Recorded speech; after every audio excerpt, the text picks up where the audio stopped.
لا تكون في محلها تماما مع حكام المباريات. كرة في العمق صعبة لصالح هيغوين. رونالدو صعبة، الهدف جول.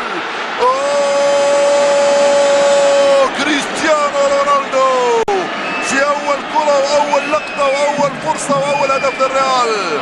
رونالدو يسجل هدفه رقم 28 في الدوري الإسباني لهذا الموسم في الدقيقة 38 بعد كرة في العمق. هيغوين مرر لكريستيانو، ولكن رونالدو لا يضيع كرات مثل هذه، والخطأ فادح من الحارس روبرتو خيمينيز.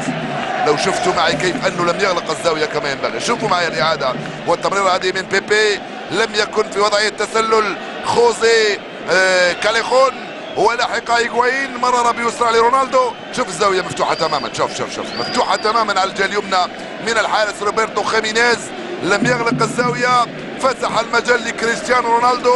عندما تكون عنده كريستيانو متر او نصف متر لا يجب ان يباغت الحارس بهذا الشكل. شوف الاعاده مره ثانيه من كل الزوايا كيف اخطا الحارس خطا فادحا، لانه انا متاكد بان كريستيانو رونالدو اذا لم يكن قد شاهد الحارس